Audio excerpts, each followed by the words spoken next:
برتنوں کے معاملے میں چینی کے برتن بہت زیادہ مشہور ہیں. یہ آج کی بات نہیں ہے. قریباً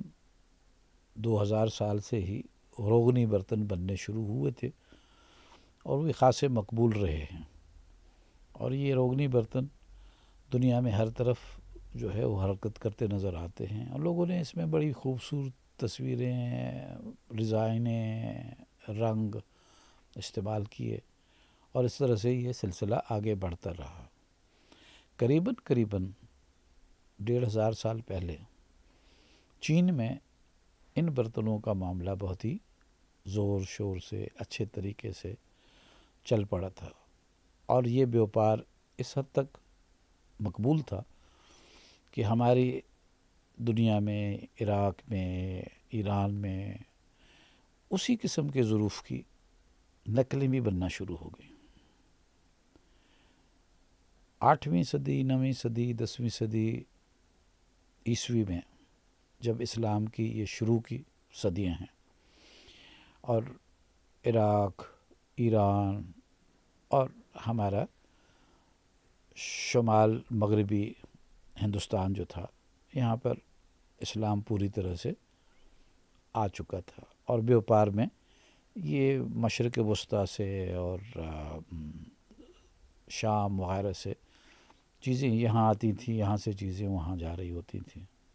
تو ان ظروف کا جو روغنی برتن تھے ان کا بہت آنا جانا رہا، بڑا چلن رہا. اور یہ اس قدر زیادہ ہمیں پاکستان میں مختلف مقامات پہ کھدائی کے دوران ملے. سیون میں بہت ملے، منصورہ میں ملے، بھمبور کی کھدائی میں ملے، لاہری بندر پہ خاصے ظروف نظر آتے رہے اور یہی پوزیشن جو ہے مشرق وسطیٰ میں بھی رہی. ان ظروف کا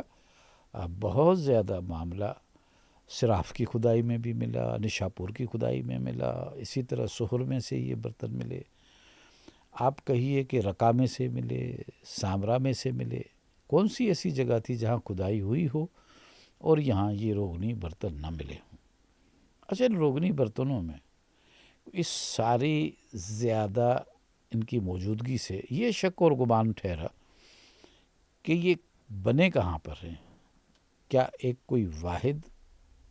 سینٹر تھا جہاں سے ان کی پروڈکشن ہو رہی تھی یا یہ جا بجا بنتے رہے؟ اب اگر ہم دیکھتے ہیں تو ہمارے ہاں بھی خاصی مقدار و تعداد میں تھے. تو لوگ اس وقت شروع میں یہ تصور کیے بیٹھے تھے کہ یہ مقامی ضرورت کے تحت ہی بن رہے ہیں، لہٰذا یہ بھمبور میں بھی بن رہے ہوں گے، ہو سکتا ہے کہ سیون میں بھی بن رہے ہوں، ہو سکتا ہے منصورہ میں بن رہے ہوں یا انہی کے آس پاس قریبی کہیں بن رہے ہوں. اور اسی طرح یہ مکران میں بھی بن رہے ہوں اور پھر ایران میں بھی بن رہے ہیں اور عراق میں. تو یہ ایک عام گمان ٹھہرا کیونکہ لوگ یہ سمجھتے تھے کہ برتن خاصی بھاری چیز ہے اور اب ان میں کیا بیوپار ہوگا، کیا یہ برتن بنا کے بھیجے جائیں اور وصول کیے جائیں. لیکن جب ان پہ غور کیا گیا تو پتہ چلا کہ ان کی ڈیزائنیں کافی حد تک یکساں چلی آ رہی ہیں. ان میں روغن کا طریقہ بھی ایسا لگتا تھا کہ اس کا بھی کوئی فارمولہ طے شدہ ہے جو جہاں بھی جس بھی پروڈکشن سینٹر پہ بن رہا ہے تو وہ شاید اسی فارمولے کے تحت بن رہا ہے. تو اس شک کو بھی بہت انٹرپریٹیشن میں آپ جب ماضی کے حوالے سے چیزوں کو ان کی تاریخ کے حوالے سے سمجھنے کی کوشش کرتے ہیں تو پھر جو تعویل بنتی ہے وہ تعویلیں انہی چیزوں، انہی نشانیوں سے بنتی ہیں اور آپ کی کہانی اس طرح سے ڈیولپ ہوتی ہے. یہاں پر بھی یہ ہوا کہ ہم لوگ جہاں جہاں پر ہمارے ہاں کھدائی ہوئی تھی ہم بھی اس قسم کی کوئی تعویل باندھنا چاہتے تھے. لیکن پھر میں نے سوچا کہ یہ اس طرح سے ہمیں کوئی مفروضوں پہ چلنے کے بجائے اس سائنسی طریقے سے بھی معلوم کیا جا سکتا ہے اور کرنا چاہیے کہ یہ برتن جو ہمارے ہاں روغنی برتن بے شمار مل رہے ہیں، خاصی تعداد میں مل رہے ہیں، ان کا کوئی جائزہ لیا جائے، ان پر کوئی تجربہ کیا جائے اور معلوم کیا جائے کہ یہ کیا ہوئے. تو آپ کو تو پتہ ہے کہ جب آپ کوئی گلیز بناتے ہیں، روغن بناتے ہیں، تو اس میں زیادہ تر سیہے کا، پلمبم کا یا سیسے کا استعمال ہوتا ہے۔ اگر سیسے کو گھس کر اور اس کے پاؤڈر کو استعمال کیا جاتا ہے تو اس سے اچھی گلیز بنتی ہے، اچھا روغن بنتا ہے اور وہ خاصا پائیدار بھی ہوتا ہے۔ اچھا، اب گلیز کی بات یہ ہے کہ لیڈ میں یا پلمبم میں یا سیسے میں جہاں جہاں ان کے پروڈکشن کے سینٹر ہیں، یعنی وہ ہمیں بلوچستان میں بھی ملتا ہے، وہ ہمیں ایران میں بھی ملتا ہے، وہ ہمیں عراق میں بھی ملتا ہے، تو اب معلوم یہ کرنا تھا کہ جو ان کی روغن بنانے میں، گلیز بنانے میں جہاں بھی سیسا استعمال ہوا ہے وہ کہاں کا ہے۔ اچھا، اب یہ دیکھیں کہ یہ جیولوجیکل اور جغرافیکل فنامنا ہے کہ جہاں سے بھی کان کنی کرتے ہیں اور سیسے کا اور اٹھاتے ہیں تو اس علاقے میں ریشو آئسوٹوپ کا، لیڈ آئسوٹوپ کا ریشو میں فرق آتا ہے، یعنی مکران والے کی ریڈنگ جو ہوگی وہ ایران والے سے مختلف ہوگی، ایران والی ریڈنگ جو ہوگی وہ عراق والے سے مختلف ہوگی، عراق والے کی جو ہوگی ترکی والے سے مختلف ہوگی، تو اس طرح سے یہ فرق پڑتا ہوا نظر آتا ہے۔ تو لیڈ آئسوٹوپ کی جائزہ لینے سے، اس کی ریڈنگ لینے سے یہ آپ کو پتہ چل سکتا ہے کہ اس میں جو سیسا استعمال ہوا وہ کس مرکز سے اٹھا تھا۔ ظاہر ہے کہ اگر آپ یہاں بنا رہے ہیں تو آپ کو تو سستا پڑے گا سیسا جو بلوچستان سے آپ کو دستیاب ہوگا، اور اگر آپ ایران میں کسی مرکز میں بیٹھ کے بنا رہے ہیں، نشاپور میں بنا رہے ہیں یا سراف میں بنا رہے ہیں تو آپ کے لیے سستا پڑے گا جو آپ کے وہیں کسی قریب سے اٹھایا گیا ہوگا، اور اگر آپ عراق میں چیز بنا رہے ہیں تو پھر آپ کو وہاں کا جو ہے وہ آسان پڑے گا، سستا پڑے گا۔ تو مجھے موقع ملا تھا تو میں نے آرکیالوجیکل لیبارٹری ہے department of anthropology, university of Wisconsin medicine میں، ہم نے یہاں سے 8 مختلف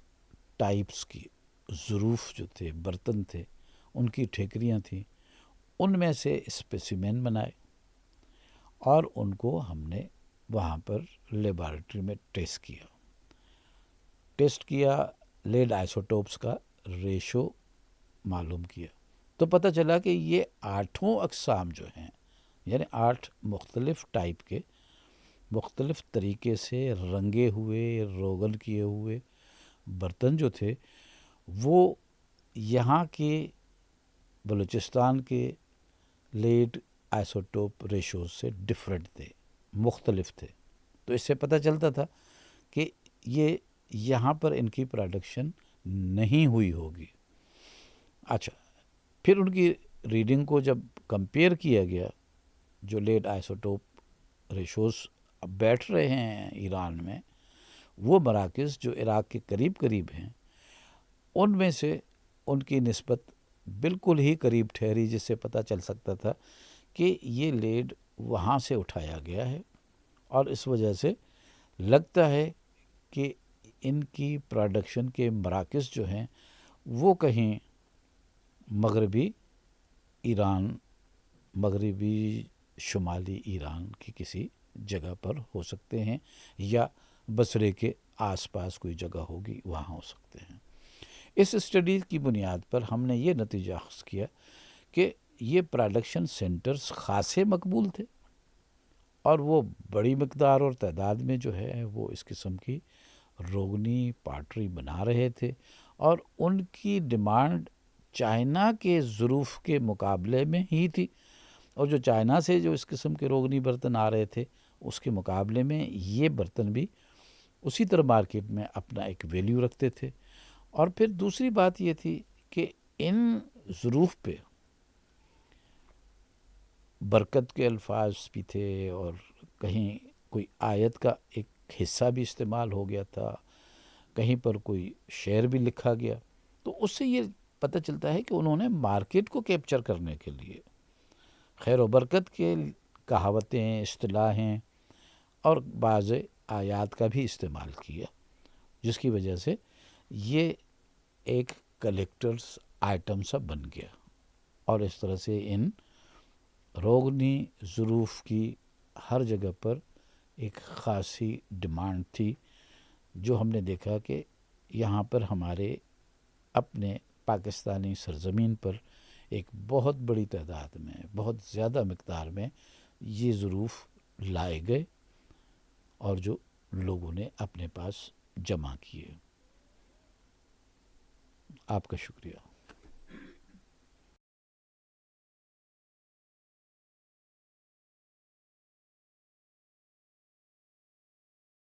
سر موئنجو دڑو یا ہم سندھ کی تاریخ دیکھتے ہیں، وادی مہران کی بہت پرانی تاریخ ہے. اسی طریقے سے چین کلیم کرتا ہے کہ اس کی تاریخ 5000 سال پرانی ہے. تو پچھلے دور میں ان کا آپس میں کوئی ان برتنوں کو لے کے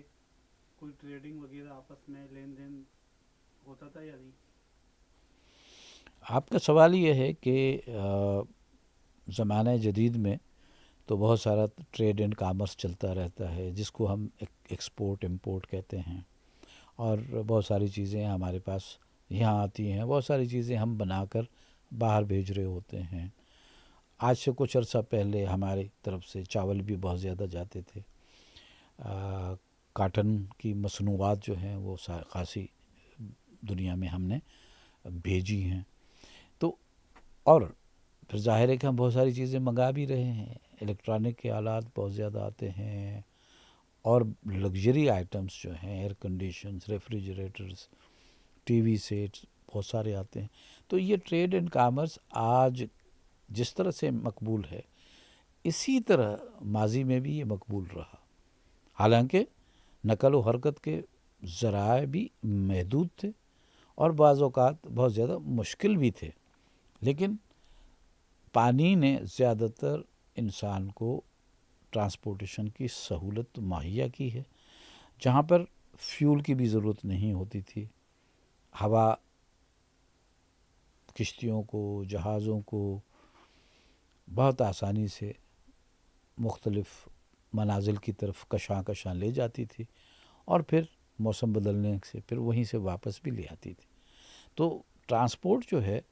وہ قدرے سستی تھی، لیکن اگر آپ خشکی پہ ٹرانسپورٹ کرنے لگیں وہ خاصی مہنگی پڑتی تھی. تو ہم نے یہ دیکھا کہ بیوپاری مراکز بحری راہوں پر بہت زیادہ تھے. اسی طرح کی بندرگاہیں جو ہیں وہ سامان کی ترسیل کے لیے بہت زیادہ استعمال میں رہی ہیں. تو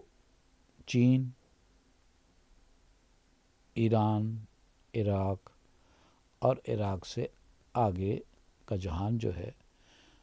مصر تک اور ترکی تک، یہ بیوپار میں خاصی وسعت کے ساتھ جڑا رہا اور باہم چیزیں آتی جاتی رہی ہیں. اسی سے صنعت و حرفت نے بہت زیادہ ترقی کی تھی. بہت سے ممالک میں ایسے مراکز تھے جہاں پر اعلیٰ درجے کی مصنوعات بنتی تھیں اور وہ دور دور تک جاتی تھیں. جس طرح سے ہمارے ہاں سے ململ اور دوسرے اچھے کاٹن کی مصنوعات اور سوت کی مصنوعات باہر تک جاتی رہی ہیں، اسی طرح چائنا سے بھی ہمارے پاس آتی رہیں، اسی طرح ایران، عراق سے بھی چیزیں بنتی رہیں اور وہ بھی خاصی مقدار و تعداد میں آتی رہیں.